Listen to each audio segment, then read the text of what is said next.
You know, when you say things like that, Jesse, I know you think that that's, funny, or that's entertainment or angertainment or rage baiting for your audience. Here's Will Kane, who's trying to be like Jesse Waters, and Jesse Waters trying to be like Tucker Carlson, with MAGA Republican Congress member Anna Paulina Luna on, because you have no clue what you're talking about. You have no clue what sacrifice is, and you live in your $20 million homes and behave the way you do, like a reckless maniac, while you cause harm. This might be the most embarrassing moment in Fox News history, and that's saying something. That's what CNN's media critic said about last night's Fox News meltdown, when Trump showed up unexpectedly during their live broadcast. For a network that prides itself on being Trump's biggest cheerleader, they sure weren't prepared for his surprise appearance. The chaos that followed revealed more about their behind-the-scenes operation than they ever wanted us to see. At all times, Trump's personal fan club has been Fox News, which can be likened to the students that follow the school bully about on television. For this administration right now to blame the former administration, I'm sorry. When it's happening on your watch, and if this were a Democrat, I'd say the same thing. When it's happening on your watch, you are responsible. That was a host on state regime media known as Fox right there, calling out the current regime for its dangerous handling of the FAA. And he's also talking about, he doesn't like Trump talking about expanding.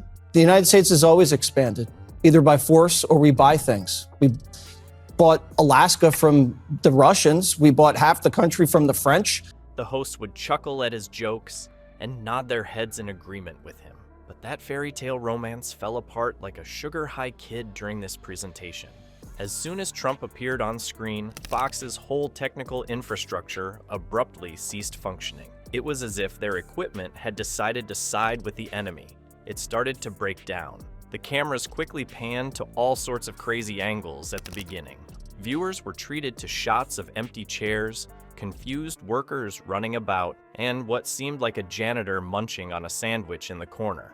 The sound quality was even worse. When Trump spoke, it was as if he were in a fish tank. Even though he was speaking, the words were all over the place. Not being able to hear him speak might have been a good thing.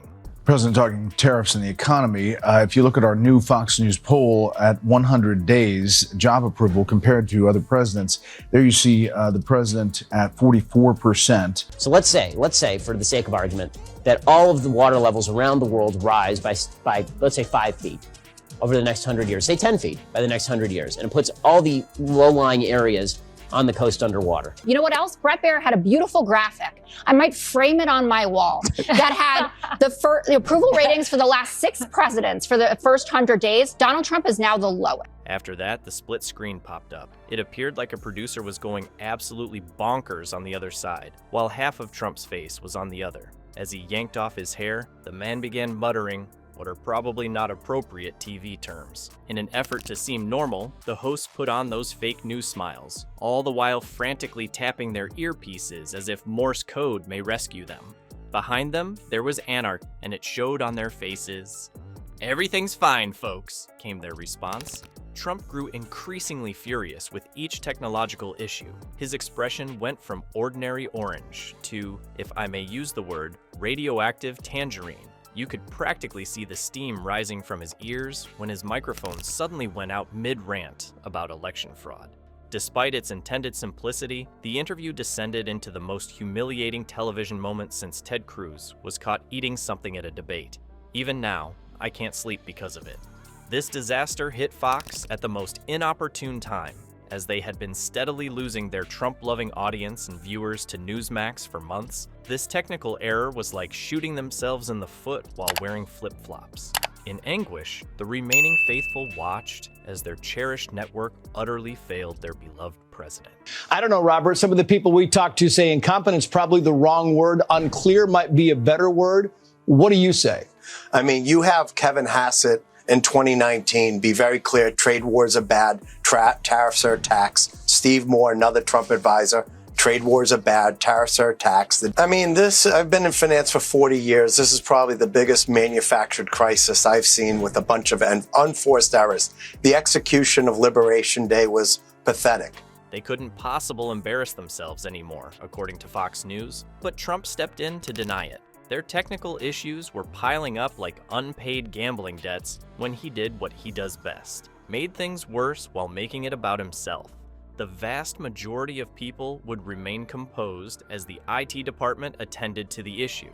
Unlike Trump, like your drunk uncle who had recently discovered about Facebook conspiracy groups, he lost his bearings and started ranting. The teleprompter may have been mistaken for a work of modern art due to his meticulous attention to detail. "Who's running this place?" Out of frame, he screamed at someone while flailing his arms frantically, like an irate penguin.